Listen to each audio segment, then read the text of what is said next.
Hey guys, welcome to another episode of Tandang's Tagalog Toy Reviews. Episode 126 na tayo. Hello. Maraming salamat sa inyong patuloy na pagla-like, share, and subscribe sa ating walang kakwenta-kwentang YouTube channel. At maraming salamat din po din sa mga patuloy na sumusubaybay sa dito sa pitong Gotham na comic strip natin. Maraming salamat. Hello sa mga sponsors natin. Hello sa Tapsi at iba pa ni Tito June Omedi at ni Mami Iyadi dyan sa Tumana branch. Hello sa inyo. At Mikey's Burger House sa Lamuan branch. Hello sa inyo.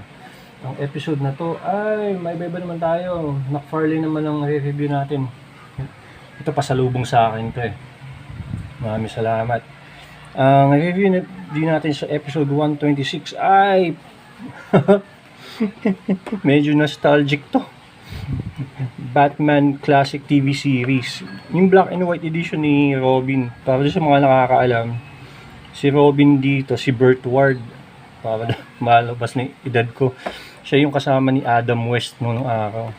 Galing US to. Pasalubong sa akin ng tito ko, si Tito Gary. Hello kay Tito Gary and family. Hello din sa mga kamag-anak ko dyan sa US. Hello kay Tito Jeff, Sir Ian, Sir Lion, mga kasama ko sa Toy Group. Siyempre yung kumpare ko si Doc. Best man ko si Doc, si Tito Kat. Hello sa inyo. Mga Dubai boys, si Tito Behe, si Kuya Firms, Insan Juman, and Insan Darlene ng Chloe's. Siyempre nga pala sponsor natin is si Ma'am Sharon Nagbuya ng Sweet Infusions. Hello sa inyo. Okay, makita nyo naman. Ano to walang kalukot-lukot. Pack na pack yung box nya. 10 out of 10. Para sa mga mint on card collect. Putsa, para Tito Gary, para napalaban nito Hello. Okay. Box, makita nyo yung old school na Adam West. Nakakatuwa. Ito yung black and white version, so hindi ko expected ito. Kulit ito, totoy na totoy, no? Pero for some reason na ko yung si Sheldon, yung sa The Big Bang Theory, although hindi ako fan. So ito yung box niya. Ito, retro. Okay, buksan na natin. Hello nga pala sa mga tao dyan sa The Geek Portal PH. Hello sa inyo. Sa mga office mates ko. Okay, binuksan na natin.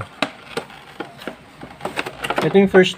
Hindi ako nakapag-collect kasi nito kasi ang dami ko ng Batman. Ayan. Black and white version kulit. At cloth cape. Ito yung ito yung ayan siya yun. Tayo na pamputol, wait lang. Tayo na natin. So pati yung sound effects niya, ito yung pag sinusuntok. May lumalabas na sound effects. Ayan. Yan, black and white din siya. Yung pag sinusuntok niya yung kalaban nila. Yan. So, aesthetically speaking, pag tinignan mo siya, kamukha niya si Burt Ward, si Dick Grayson, yung unang Robin. Na gray and dark gray. Naglalaro siya sa gray and dark gray. And maraming salamat ulit, Tito Gary. Hello sa inyo, sa family. Kaya ako kunin ko yung pantanggal. Teka lang.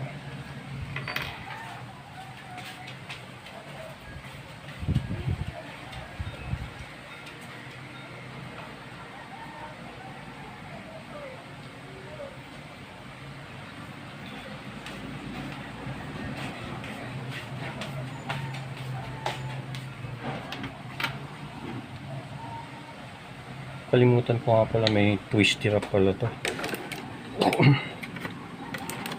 Excited na ba lahat sa labas ni Tad ng Wonder Woman? Nakaabangan na lahat. Yun classic move na yun, galing. Kasi may mga chismis na maglalabas nga yung Marvel Legends ng isang fig na kamukha din ni Wonder Woman, parang rip off ni Wonder Woman. So napilitan sa palagay ko, sa opinion ko, sina McFarlane, sina Tad na maglabas ng kanila yung version talaga nila ng Wonder Woman, since may nag-rip off nung nila, nung style nila. Yung lolo sa mga teammates ko dyan. Yan. Kulit eh. Okay. Sukatin natin si Burt Ward. Si Robin na Burt. Ito si Holy, ganito, ganyan, Batman. So, pag sinukat mo siya, maliit lang siguro to. Yung sinukat mo siya ay labas lang ng 5 inches. Okay. Pag tinabi mo siya kay Hush Superman, kitang-kita talaga maliit siya. Kumbaga bata talaga. Which is bata naman talaga si Burt Ward ng panahon niya. So bata, ayan siya. Si Hush Superman is 7 inches. Siyempre tatabi natin siya dito sa favorite nating star, mainit na mainit. Video kay karaoke version, karaoke vampire. Si Hal Jordan. So, ayan. Ito may size comparison. Ayan. Ano to, fan favorite to. Mainit. Okay. So, pag tinabi mo din siya kay Hush Batman, so may idea ka na. Ayan. Ang scaling nila. Ayan. Okay. Articulation na tayo. So, meron lang siyang kasama nito effects. Wala siyang alternate hands. Try natin. Yung mukha is kamukha. Kamukha talaga. Mukha siyang batang nagti-trick or treat. Ito nagti-360. Ang tilt niya tingala is wala. Non-existent ang tingala niya. Ang yuko niya is non-existent din. Wala siyang butterfly joint. Meron ba siyang 360? Meron siyang 360. Tight lang siya. Meron siyang taas. Itong side na to, meron ba? Ito nakadikit dito, so wala. Double joint ba siya? Hindi. Single joint dito. Umiikot ang wrist? Yes. Other than that, wala. Hip, okay. May torso siya dito. Pwede siya may konting motion. Okay. Ito is identical din naman. Ito yung mga nasa gilid ng building umaakyat, nag-scale.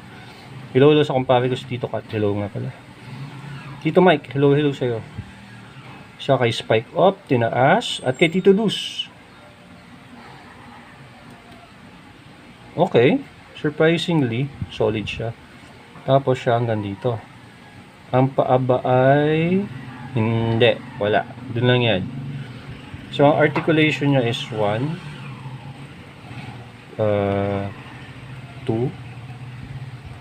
3, 4, 5, 6, 7. So, 14. Yan. So, masasabi ko lang to.